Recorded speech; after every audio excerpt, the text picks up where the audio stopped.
இந்த அமெரிக்கா என்ன பண்ணியிருக்கு, ஈரானோட அசம்பிளி ஆஃப் எக்ஸ்பர்ட்ஸ் ஆக்சுவலாக ஈரான் எப்படி இருக்கணும், சுப்ரீம் லீடர் சார்ந்த விஷயங்கள் இது எல்லாத்தையும் முடிவு பண்ணுற முக்கியமான நிபுணர்களை கொண்ட ஒரு குழு. அது அவங்க அமர்ந்திருக்க ஒரு அசம்பிளி. அந்த அசம்பிளியை டார்கெட் பண்ணியிருக்க அமெரிக்கா. எதுக்கு அப்புறம் இருக்கிற இடங்களை விட்டு அங்கே போய் அடிக்கணும்னு கேட்டிங்கன்னா, சுப்ரீம் லீடரை கொண்டுட்டாங்களே, இதுக்கப்புறம் புதிய சுப்ரீம் லீடர் தேர்வு பண்ணப்பட்டதாக இருந்தால் இந்த எக்ஸ்பர்ட்ஸ் தான் தேர்வு பண்ணுவாங்க. அப்போ இருக்கிற ஆட்சி கதையை முடிச்சிட்டாக்கா, அங்கே தேர்வு பண்ணுற எக்ஸ்பர்ட்ஸை தேர்வு பண்ண ஒரு சில விஷயங்கள் நடக்கணும். ஸோ எந்த அளவுக்கு ப்ராசஸ் இழுத்துட்டு போகும் புரியுதா? ஸோ அங்கே அடிச்சிருக்காங்க.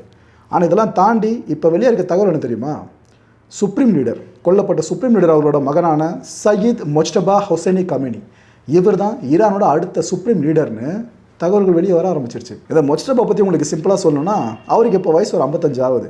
இவர் பிறந்தது 1969 செப்டம்பர் 8 அன்றைக்கி பிறந்தாப்புல இந்த சுப்ரீம் லீடர் ஆஃபீஸில், அது கமேனி அவர்கள் உயிரோடு இருக்குமோ சொல்கிறேன், முன்னாள் சுப்ரீம் லீடர், அவர் ஆஃபீஸில் அவருக்கு பிற்பாடு ரொம்ப பவர்ஃபுல் பர்சனாக இருந்தது மொஜ்டபா தான். அந்தளவுக்கு வாய்ஸ் அவருக்கு உள்ள.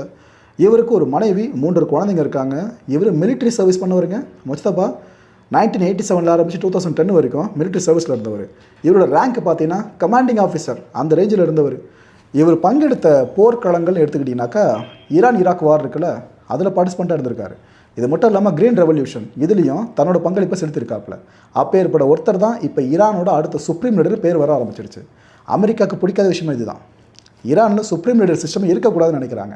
ஆனால் ஈரான் என்ன பண்ணுது, இது எங்கள் நாடு, நாங்கள் பார்த்துக்குறோம், இங்கே சுப்ரீம் லீடர் இருப்பாங்கன்னு ஒருத்தர் போனால் ஒருத்தர்னு அடுத்தடுத்து அப்பாயின்ட் பண்ணிகிட்டே இருக்காங்க.